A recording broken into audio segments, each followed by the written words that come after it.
สมาคมรวมគ្នាអភិវឌ្ឍដើម្បីសន្តិភាពណាដោយគាត់បានប្រមូលថវិកាជូនទៅដល់សមាជិកសមាជិកានៅក្នុងសមាគមហើយឥឡូវនេះគឺមានតំណាងដូចជាបងថាហុងសែជាទីប្រឹក្សាមួយគឺបានពំនាំថវិកាចំនួន2លាន250000រៀលជូនទៅដល់ប្រពន្ធបងប្រុសដែលស្លាប់បាត់បង់ជីវិតនោះគឺមានអែមសម្បូរអាយុ43ឆ្នាំដែលរស់នៅក្នុងភូមិថ្នោតមួយដើមក្នុងឃុំបាចានស្រុកអង្គស្នួល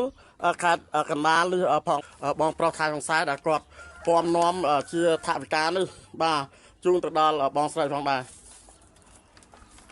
បាទជំរាបសួរបងប្អូនយើងថ្ងៃនេះដែរខ្ញុំថៃសង្សារជំនួសមុខឲ្យលោកខិនវ៉ាន់ប្រធានសមាគមរួមគ្នាអភិវឌ្ឍដើម្បីសន្តិភាពបានយកថវិកាដែលបានរៃអង្គាសពីបងប្អូនយើងសមាជិការបស់សមាគមយើងទូទាំងសមាគមបានចំនួន2លាន250000ជូនដល់បងស្រីដែលប្តីគាត់ជាសមាជិការបស់សមាគមលោកអែមសម្បូរបានទទួលមរណភាពដោយជំងឺឥឡូវនេះក្រុមការងារយើងបានយកថវិកានិងលិខិតរំលែកមរណទុក្ខជូនដល់បងស្រីដើម្បីជួយរំលែក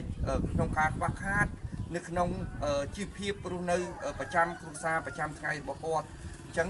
មានអីមានតែអរគុណហើយបងស្រីមានអីអរគុណដល់បងប្អូនយើងជាសមាជិកានៅក្នុងសមាគមយើង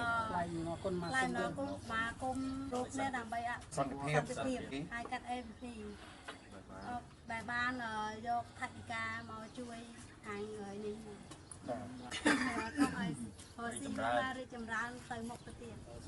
ឈ្មោះពីនសមិទ្ធអនុប្រធានសមាគមរួមគ្នាអវត្តដើម្បីសន្តិភាពតំណាងឲ្យលោកប្រធានសមាគម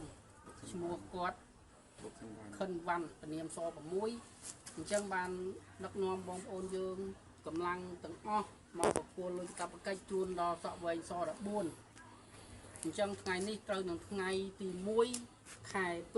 2026អញ្ចឹងទាំងអនុប្រធានសមាគមទាំងទីប្រឹក្សាទាំងវិរៈទាំងអនុខេត្តទាំងសទាំងមន្ត្រីយើងទាំងអស់អញ្ចឹងបានយកដឹកនាំថវិកាចំនួន2លាន250000យកមកប្រគល់ដល់ទីធ្លាផ្ទះសក់វែងស14នៅភូមិដើមថ្នោតមួយដើមចានស្រុកអង្គស្នួលខេត្តកណ្ដាលបងប្អូនបាទសមាគមរួមគ្នាអភិវឌ្ឍដើម្បីសន្តិភាពដើម្បីមកអុជធូបជូនចំពោះបងប្រុសដែលមានឈ្មោះអែមសម្បូរអាយុ43ឆ្នាំដែលគាត់បានទទួលមរណភាពដោយជំងឺពាគាឥឡូវយើងឃើញថាបងប្អូនរួមនៅក្នុងសមាគមណាបាទបានមកអុជធូបដើម្បីសមាទោសទៅដល់បងស14ផងដែរមានតាំងពីត្រាសមាគមមានតាំងពីឈ្មោះលោកប្រធានអញ្ចឹងណា